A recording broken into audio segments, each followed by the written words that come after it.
सरकार से एकदम विनम्र आग्रह है कि जमील जट का भी एक जो है कि प्रतिमा लगनी चाहिए। देखिए, जमील जट ऐसे स्वतंत्रता सेनानी थे जिन्होंने अंग्रेजों के चूल्हे हिला दिए थे।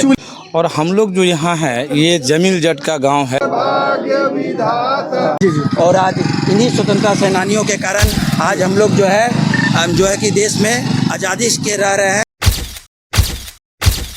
सलाम, नमस्कार, आदाब। आप देख रहे हैं BDF 24 न्यूज़ में वजूल कमर। आज मैं पहुंचा हूं फारबिसगंज प्रखंड के एक ऐसे स्वतंत्रता सेनानी जो सिर्फ कागज़ के पन्नों तक ही नाम सीमित करके रह गया है, यानी जमील जट के घर पे। आज देख रहे हैं कि यहाँ झंडा तोलन होने वाला है। आज शासन से पहुँच चुके हैं झंडा तोलन करने के लिए। मैं कैमरा में कहूँगा, आइए दिखाइए, यहाँ प्रशासन भी पहुँचे हुए हैं झंडा तोलन के लिए। कुछ ही पल में, कुछ ही सेकंड में झंडा तोलन का कार्यक्रम चालू होने वाला है।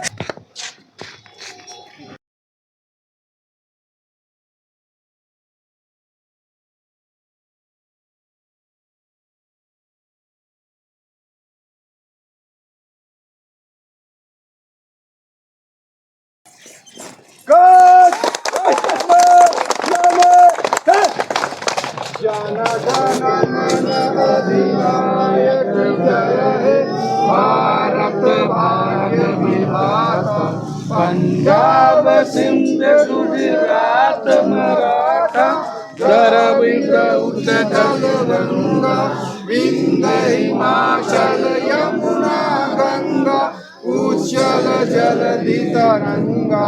तब शुभ नामे जागे, तब शुभ आशीष मांगे, गाहे तब जय गाथा, जन गण मंगलदायक जय हे, भारत भाग्य विधाता, जय हे जय हे जय हे जय जय जय जय हे। भारत माता की जय, भारत माता की जय, भारत माता की जय। स्वतंत्रता सेनानी जमील जट अमर रहे। आज क्या है? 15 अगस्त। आज क्या है? 15 अगस्त। जय श्रीमान धनत्रय कार्य संपन्न हुआ। आगे का भी विसर्जन।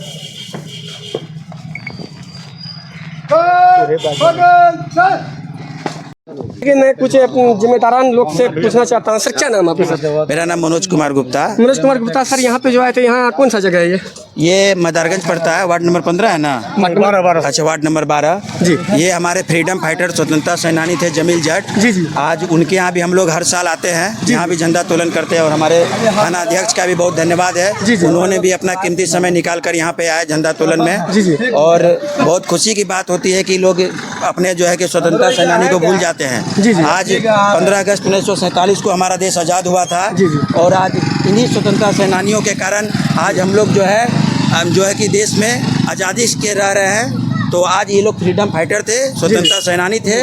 आज इन लोग को नमन है, प्रणाम है मेरा कि आज इनके दरवाज़ा पे हम लोग आके इनके वंशज जो हैं, इनके उत्तराधिकारी के द्वारा हम लोग यहाँ पे झंडा तोलन किए हैं। और बहुत खुशी है कि हमारे समाज से दो फ्रीडम फाइटर है, एक यहाँ पे जमील जट हो गए और एक हमारे फणेश्वर नाथ रेणु जी हो सर, गए। एक बात मैं जानना चाहता हूँ कि फारबिसगंज प्रखंड में के श्यामपट में जो वीर शहीदों की लिस्ट में जमील जट के नाम सबसे ऊपर है, लेकिन आज ये गुमनाम हो गया, क्यों हो गया सर? देखिए, कारण है ना कि यहाँ लोग, इनके परिवार के लोग जो है बहुत ही गरीबी से बिलोंग करते थे। जी जी। तो यहाँ तो आप सब भी जानते हैं कि यहाँ ज़्यादातर भेदभाव किया जाता है। जी जी। तो जमील जट को लोग भूल गए थे, लेकिन बाद में इनके लिए भी एक लड़ाई लड़ी गई और अंततः जो है कि जमील जट का नाम भी जो है प्रखंड में भी ऊपर में है, अंचल में ऊपर में है। और बहुत खुशी होती है कि इनको लोग भूल गए थे, लेकिन अब जो है अब जमील जट हमेशा याद आते रहेंगे लोगों को। और अब थाना अध्यक्ष भी हर बार झंडा तोलन के लिए यहाँ आते हैं, उनको भी पुनः दिल से धन्यवाद है। ये थे मनोज गुप्ता जी। और अच्छी बात कही आपने एक और नौजवानों से। सर, क्या नाम आपका? सर, मेरा नाम अली हसन हुआ। अली हसन भाई, यहाँ जो जमील जट के दरवाजे पे झंडा तोलन के लिए आए थे, क्या उसके संदर्भ में, उसके बारे में क्या कुछ? देखिए, जमील जट ऐसे स्वतंत्रता सेनानी थे जिन्होंने अंग्रेजों के चूल्हे हिला दिए थे। चूल्हे हिला दिए? चूल्हे मतलब उनका खाना पीना तक बंद हो गया था। अच्छा, ऐसी है? हाँ, उस जमाने में जिस समय में स्वतंत्रता सेनानी जमील जट का नाम सुनकर इस क्षेत्र में अंग्रेजों का पसीना से बदन तर हो जाता था और उनके चूल्हे तक जलने के लिए बंद हो जाते थे। और ऐसे स्वतंत्रता सेनानी थे जिन्होंने अपने जिंदगी के आधे उम्र जेल के सलाखों के पीछे बिताया। आज उनका परिवार और आज उनका जो जो भी परिवार के व्यक्ति के लोग हैं आज गुमनामी के दौर में जी रहे हैं और यहाँ कोई उनका सुधि लेने वाला नहीं है। जी जी। तो बहुत बड़ा इतिहास है जमील जट का। जब उनके जीवनी के बारे में आप पूरा जानिएगा तो आपका रुआं बदन का खड़ा हो जाएगा। ऐसा इतिहास है जी, उनका ऐसा इतिहास है। तो ये भी बताया जा रहा है कि जिस समय में अंग्रेजों के द्वारा यहाँ भारत में यहाँ के लोगों को प्रताड़ित किया जा रहा था, तो जब एक आंदोलन चल रहा था, स्वतंत्रता का आंदोलन जब यहाँ चल रहा था, उस समय में यहाँ एक रेलवे का पटरी को जमील जट के द्वारा उसको उखाड़ दिया गया था। मतलब अंग्रेजों के खिलाफ हाँ, आंदोलन के कारण उन्होंने रेल के पटरी को उखाड़ दिया। अच्छा। और उसके बाद अंग्रेज सरकार उस समय की जो अंग्रेज की शासन थी उसे पकड़कर भागलपुर जेल ले गई और लगभग जैसे कुछ इतिहासकारों के द्वारा बताया गया कि कोई 6 माह बता रहे हैं, कुछ वर्षे बता रहे हैं, उस हिसाब से वो जेल में रहे। अच्छा। और वहाँ से आने के बाद जब देश आज़ाद हुआ तो उन्होंने फिर अपने जो भारत के जो स्वतंत्रता सेनानी थे उन सब का नाम हर जगह आपको मिलेगा। इनका भी नाम आपको फर्जगंज प्रखंड के जो शिलापट है उसमें मिलेगा, मगर इनके परिवार को, एक स्वतंत्रता सेनानी के परिवार को जो मतलब लाभ मिलना चाहिए, सरकारी लाभ, वो नहीं मिल रहा। क्या कहना चाहते हैं सरकार से? स्वतंत्रता सेनानी के परिवार को लाभ में मिलना चाहिए या नहीं? देखिए, स्वतंत्रता सेनानी की जो परिवार की स्थिति है उस पर सरकार गौर करे और उसको जो भी आर्थिक मदद हो, उसके जीवन यापन कैसे हो रहा है उस पर सरकार को ध्यान देना चाहिए। आइए यहाँ, ये अली हसन भाई थे, अच्छी बात कही। आइए मैं एक चाचा से और बात करना चाहता हूँ। क्या नाम है चाचा आपका? मोहम्मद रिफाज। रिफात चाचा, ये जमील जट आपका कौन लगेंगे? अरे हमारा पड़ोसिया चाचा के रिश्ते पे है। आप उसको देखे थे? हाँ देखे हैं, अच्छा नेता कैसा कैसा लड़ाई लड़े, कुछ उसके बारे में बताइए आप, जमील जट के बारे में। देख लीजिए, सैनिक सरांगी थे पहले के, सुने उतना तो अंग्रेज के टाइम में कौन हम लोग छोटे थे उतना जानकार नहीं, लेकिन उसका चेहरा याद है। हाँ याद था, उसके साथ बिताए हैं, वक्त बिताए हैं सर जमील जट के साथ। हाँ सब हम लोग बिताए, हम लोग छोटे छोटे थे जी। जमील जट का नाम चलता था सैना सलामी, हर ब्लॉक हर इसमें जमील जट का नाम है पत्थर पर। आइए मैं जमील जट के पोता से, यहाँ के जो पोता है उससे पूछना चाहूंगा। फिरोज जी और जमील जट का खुद मैं कैमरा में दिखाइए, जूम करके थोड़ा नजदीक आगे दिखाइए। ये जमील जट का के हाथों से जमील जट के ऊपर जो मुकदमा हुआ था, जी। ये उसका केस नंबर है 439 GR 1942 42-43 में केस हुआ था। जो धारा आपको मैं बताने जा रहा हूँ उनके ऊपर जो उस समय का जो धारा में केस हुआ था वो है 143, 426, 149 एंड 379, 511, 149 IPC के तहत अंग्रेजों के द्वारा उसके ऊपर मुकदमा जो दर्ज किया गया था। ये उसकी कॉपी है, ये उसकी कॉपी है जो ये कॉपी है उसकी। और ये के द्वारा अंग्रेजों को गोली मारा गया था और ये केस में जेल भी गए थे। सेबगंज में 30/4/42 में देयर द फ्रीडम फाइटर, ये उनका FIR का कॉपी है। मैं आपके कैमरामैन इनको दिखा है कि ये उनके FIR का कॉपी है।